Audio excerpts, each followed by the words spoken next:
So what's so important? Obviously, our OIC's core business is around economic mobility, specifically through workforce development. And if there's one issue that plagues communities, right, wrongly, and differently, is this real issue related to jobs.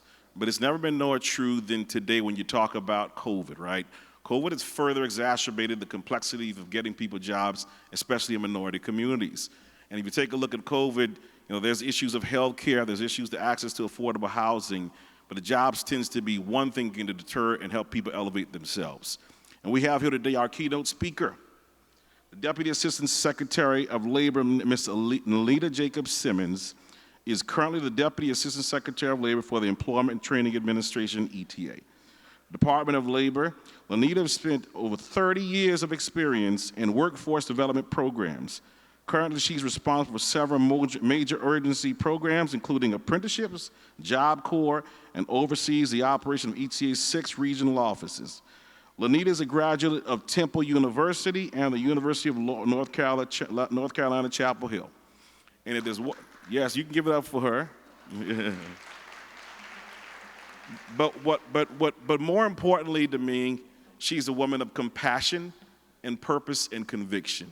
Ladies and gentlemen, please welcome our keynote speaker, the Deputy Assistant Secretary of the U.S. Department of Labor, Ms. Lenita Jacob Simmons. Thank you. Thank you, Newton. The first thing I'm going to say to you, and I think it'll probably be the most important thing that I say to you today, and I hope it will further inspire you. And I'm going to talk through this mask because I'm immunocompromised. But one thing I want to say to you is I am a product of the publicly funded workforce system. So I am living proof that it can work and it does work. I was one of those at-risk kids that had to be served in Philadelphia, where there were people like you that said you can do it. Being the product of 2 alcoholic parents, I could have ended up in a very different place had it not been for the Neighborhood Youth Corps and other programs provided by community-based organizations. So thank you. And Newton, thank you. Thank you for inviting me to be here. I was born and raised in Philadelphia, so I'm very familiar with Dr. Leon Sullivan and the mission of OIC. I am also not going to talk about what you wanted me to talk about today. Based on what I've heard here today, and I'm open to talk about DOL and our funding opportunities, but you can go to the website and see all of that stuff. I was inspired by what I've seen and what I've heard. And Newton, can you do this all over the country? Can we have a repeat performance of what I've seen and heard here today? I didn't know about a lot of this, and that's the problem. We don't know what we're all doing. We have no way of building on some of the things I've heard here today, and I heard yesterday, and I've seen in OIC. So let me start by saying how much I appreciate this year's theme: build, elevate, and sustain.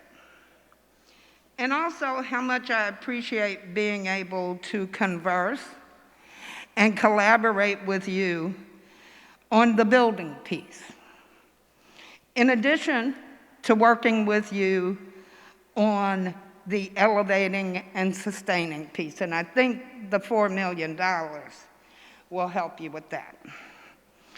We've been participating today in panels discussing the undeniable change we've experienced in the workforce as we As we come out of the pandemic, we're also faced with things like criminal justice reform, entrepreneurship as a growing pathway, how the K through 12 system is preparing our youth for their future, and additional factors related to employment success such as healthcare, transportation, societal culture.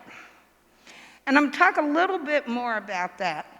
And I'm asking you to indulge me a little bit because I just came back from Geneva, Switzerland, where I interacted with 137 countries at a convention on the elimination of racial discrimination. That was something I didn't even know existed. And I work for the Department of Labor, and we have a mission that includes equity. But guys, we do have a lot of work to do in this country. And the first thing we need to do is start by acknowledging that it exists. You can't fix something until you acknowledge that it exists. And we have an opportunity right now to address that. We are in a situation right now where everyone matters. We need everyone. Coming out of this pandemic, lives are changing. We don't even know what the jobs of the future are. Many of them don't exist right now. And as workforce professionals, as people that care about getting people's jobs, one of the things I heard today from every agency, state, federal, is how we need to partner, how we need to come together. And guys, in my opinion, that's a part of the answer. I don't have that magic bullet or the magic that was talked about earlier today. No one person has that. But collectively, we can create it. And that's the key. Effective partnership, effective collaboration. You've seen it in what Newton has done with his reentry program. You see it from what we have seen at this conference.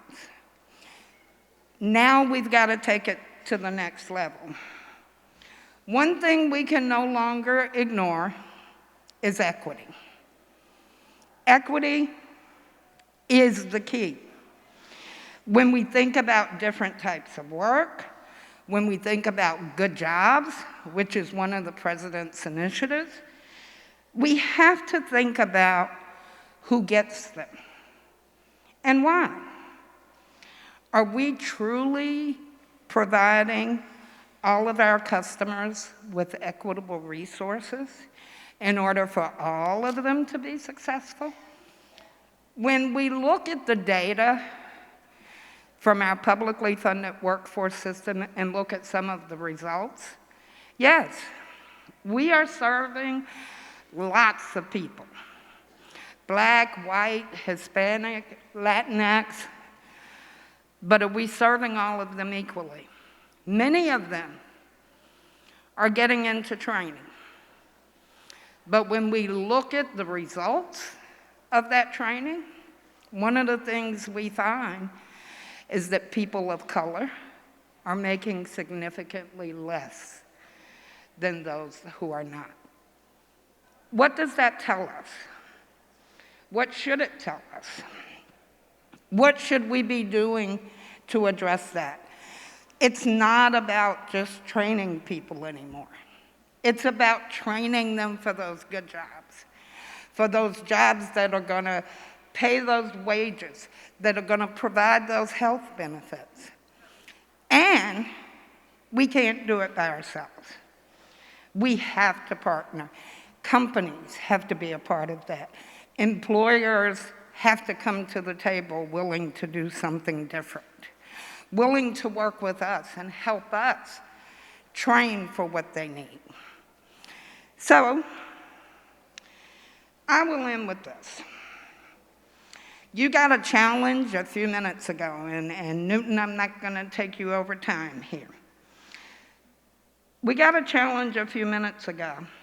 I'm also going to issue you a challenge. And the challenge is not just for you.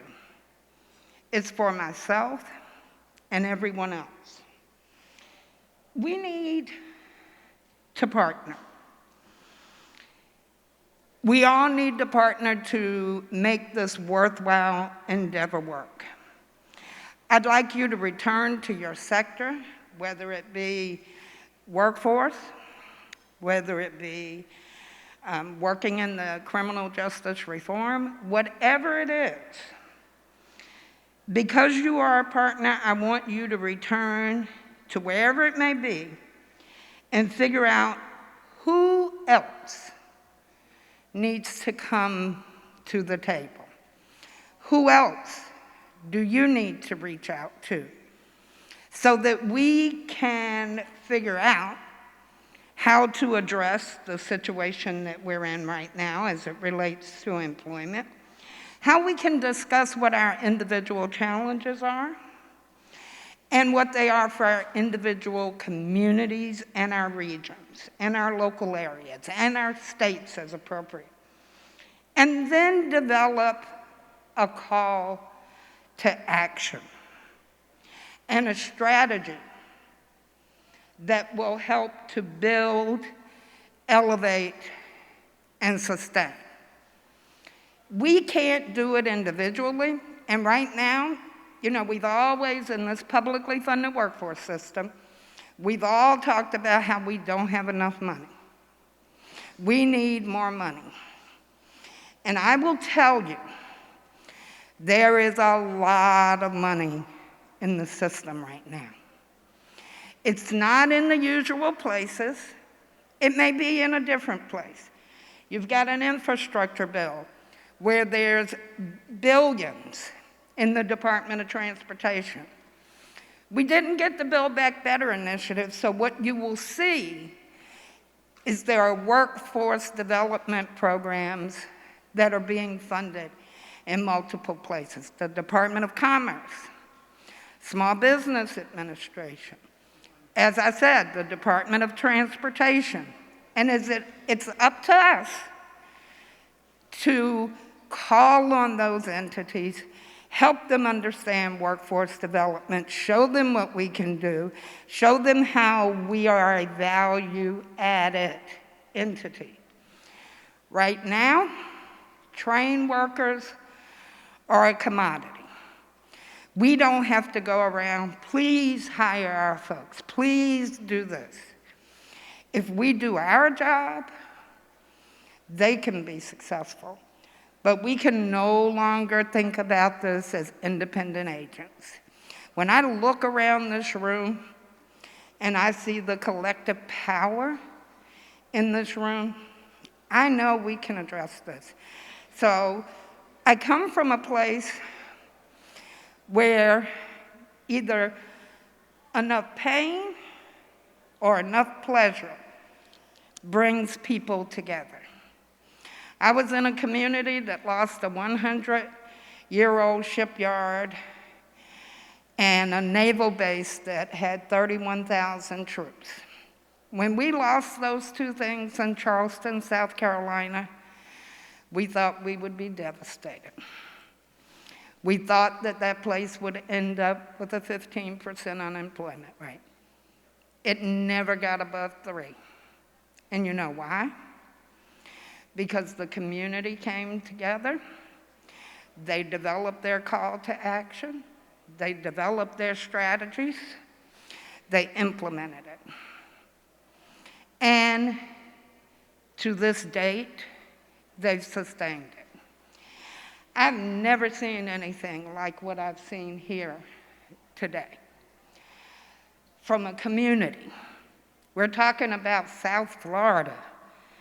Guys, the things that I have seen and heard, in many instances, you can be and should be a national model. Again, I challenge you to do more. I challenge you to bring it together, to develop that call to action, to build that plan, and get it done. You are so far on your way, and if we can help, we're happy to be a part of it. Thank you, Newton, and the rest of you.